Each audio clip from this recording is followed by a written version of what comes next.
Hey, my beautiful followers, how is everyone doing? Hold on, let me move the camera just a little bit. Thought I had you guys in place, and then I'm not happy with it. So I was moving it.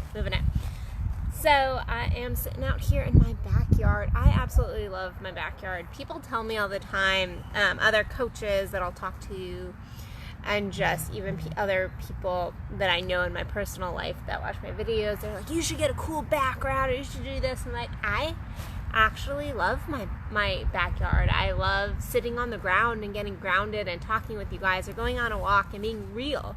Because in truth, if I was to go and create some like crazy background or drive places just so I had a cool background, that would not be authentic, that would not be real, that would not be me truly sharing myself with you guys. And that is what I desire to do each day. I desire to show you a piece of my world, not look perfect, but also know that I am a coach and I can offer a lot of insight and information, but to also know that I'm an authentic and real person. I'm a real person, and I love sitting in my backyard. No, it's not like it doesn't have all the bells and whistles, but I love it. And I actually love it just like this, like calm and peaceful and grassy. So I have like garden and stuff over there, but that's besides the point. That's not our topic. So I'm juice cleansing. Week 2. I'm loving it. Feeling so good. So good the last few days. I've been also doing yoga on top of it, even though I've had a yoga practice for quite some time now. With all the COVID stuff, I really got off of it because I was having to do it upstairs in my own home, in my studio space that I do workshops and things, and I just kind of got off my practice. I fell off, and so even though I was doing it here and there, I was not doing my consistent practice, and I wasn't committing, which I wrote an article about my commitment a couple days ago. And so the last 2 weeks of doing yoga and every single day, and juice cleansing, and just really doing some deep inner work has been so amazing. I feel so energized. And not that I don't have anything coming up, because when you do your inner work, of course you have stuff that comes up. But life just feels fucking amazing. Life feels amazing. And this is kind of on point with my topic for today. It's anger. Because this has been the piece that I have been working with lots of people on, but also doing my own work on over the last week or so. So I got some prompts from my mentor, because I was doing some work and some energy work, and it was like, you're still holding anger, and I'm like, I don't feel angry, but obviously I am. And so I was doing some journal prompts, and what came up in one of the journal prompts was this old pattern I've had of not allowing others to see my anger, because if I allowed them to see their anger, people in my life retract. And this is a program I built, and it's one that I've worked through a lot, but it's obviously still there. It's obviously still got like little tiny hooks. Like I said, I'm not perfect. I'm a coach. I'm still on my own journey. None of us are perfect. Any coach, any person who tells you they've got all their shit together is lying. Run fast, run really fast from that person, because we're all on this journey together. And so I still obviously had these little hooks, because it came up in my journaling, like when people will love me, people want to know all about me, they want to have this piece of me, they want all of me, but they don't want my anger. This feeling that people will attract if I really allow my anger, especially my anger at specific people. If I'm angry at somebody, they don't want to see my anger at them.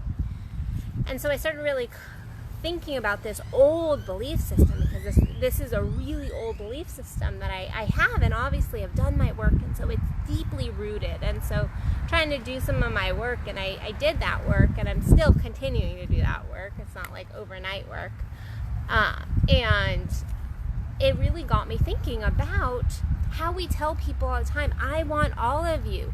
I love all of you. I want to see all of you. But how often is that true? Is that really true? Do you really love somebody unconditionally like that? Many of us have gotten negative feedback as we've gotten older, from the time we're little kids up until we're however old you are right now, about anger, whether it's appropriate, whether it's not appropriate. How many of you, when you were little, you'd throw a fit and your parents would be like, that's not appropriate, your anger right now is not appropriate, stop being angry, and they try to actually either convince you out of that anger, and still we do this with people we love, or they would get angry at your anger, or they would retract completely. And this pattern then holds true into our adulthood. I used to, when I was working as a therapist, this is something that I work with people all the time on, and I'm still, as a coach, working with people on this anger piece that comes up in relationships.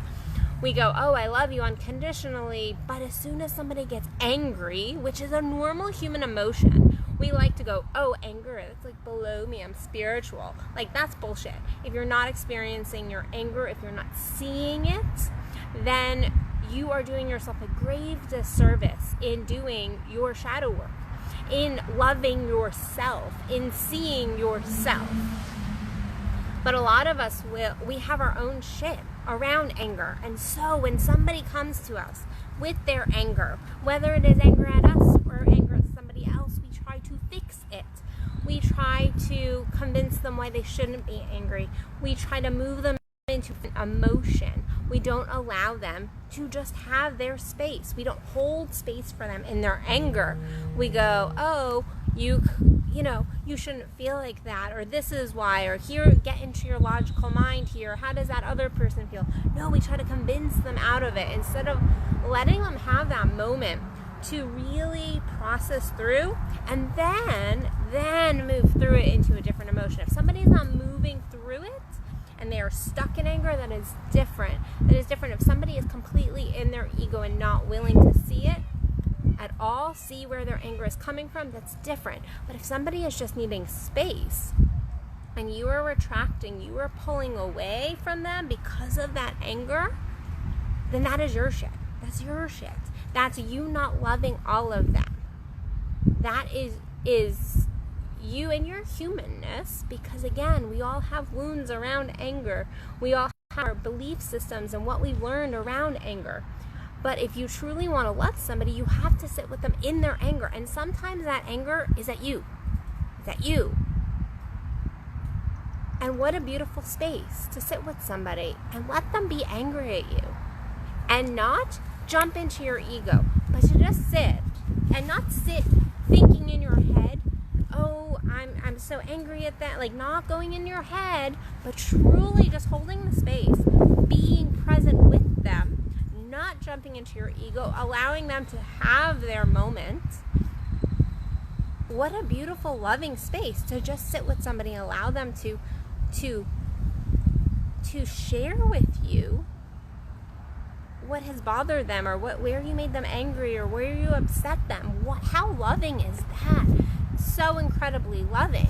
There's a difference, though, between anger and being abusive, rageful at somebody, purposely cutting someone down. These are different things. I'm talking about somebody coming and, like, your loved one, your lover coming to you perhaps and going, you said this to me and this really made me angry. It made me angry that you said this to me, and them just expressing their emotions. Or when you did this is what this brought up, and now I'm angry about it. I'm angry. I'm feeling resentment. That is a beautiful, loving space for you to hold. That is you loving on them and their experience. And how loving is it of them to share with you? Because guess what? If your lover, your child, your best friend, your whoever you care about in this world isn't sharing their anger with you, then guess what? They are stopping the growth of the relationship. It is loving It is a building when we share the things that aren't all sunshine, rainbows, unicorn farts kind of stuff. This is the real meat of relationships. This is where we build. This is where we grow. This is where we see our own shit. But so many of us retract when somebody else is angry. We really struggle to hold that anger. And when we are struggling to hold someone else's anger, this is this gives us a magnifying glass on our own shit. This gives us a magnifying glass on the work that we need to do internally for self on our anger and what we learned about anger, and if we can hold our own anger, because oftentimes if we can't hold other people's anger, we can't hold our own. We haven't done our own work, our own inner work in looking at our own anger. Are you retracting, disconnecting, rejecting your own anger? Are you loving yourself even in those angry moments? And these are some questions you can ask yourself. Because to sit there and go, I love this person, but I don't love when they're angry, that is not you loving all of them. That is you cherry picking what you love about them. To truly love somebody, you need to love all of them and accept all of them, not just these little moments. All of it. You have to love all of it. So where are you retracting when somebody shares anger with you? Where are you trying to shift the energy? Maybe you don't retract, maybe you shift the energy. Maybe you don't retract in that moment, maybe you retract 3 or 4 days later. Maybe you can't find yourself not being able to be as honest with that other person. Maybe you are doing all of these millions of little shifting moments, and I want you to pay attention to those. I want you to pay attention to those. So I know for myself, I grew up in a family where there was some anger, and I didn't learn to deal with my anger healthy. So I remember being a teenager, and if anybody got angry, like an older teenager, like a 19, 20, and if anybody around me got angry, I would freeze up. And I had to learn, oh wow, there is nothing to be scared about. There's nothing right now for me to be freezing in. There is no reason for my body to be going like this. And as soon as I started working with people and as a therapist, I really had to look at my own anger issues, my inability to hold space for anger. It was like blaring. I've gotten much better at this. But like I said, I still have my own stuff. I mean, this all came from that journal prompt I was doing about writing to my anger, and how sometimes I struggle to still share my anger with others because I don't believe they can hold space for it. So I want you to look at your belief systems today. I want you to truly dive deep and look at your belief systems about your anger, and where those belief systems around your anger came from. Do you view anger as a positive? Do you view anger as a negative? Do you view anger as always violent? Do you view anger as something to be thrown around? Or is it something that you always are? What are your views and beliefs about anger? And are you holding space? Because if you're not holding space for other people's anger, you're not really loving them. You're cherry picking your love. That's not the same as unconditionally, truly loving somebody. Truly loving somebody. So look at that stuff today. And then get outside and cleanse. No, get outside if you can. It is such a beautiful day out. For many of us. If you're not someplace where it's nice and warm, at least get by a window. At least get a little bit of the sun. Help you lift that mood if you are still in quarantine. I feel blessed that the Texas area, Dallas, Texas area is definitely opening up. It's opening up.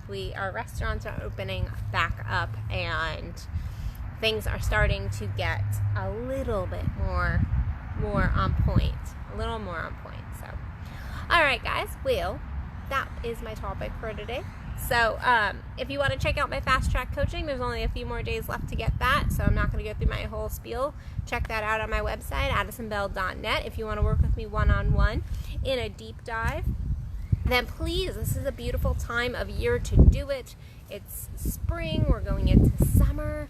This is an amazing time for you to finish this year on track for your goals to truly manifest in 2021, for your life to be completely different come January. So don't wait a couple months and then go, oh my goodness, I didn't get all my goals done, I'm not prepped for next year. Do it now. Jump on board with me now. Just even if you want to feel better, just want to feel better about your life, work some things out. You don't have your specific goals, I can help you get there. So you can check all that out at addisonbell.net. Other than that, I hope to see you guys tomorrow on Addison Unleashed, and have a wonderful rest of your day. Bye, guys. Love you.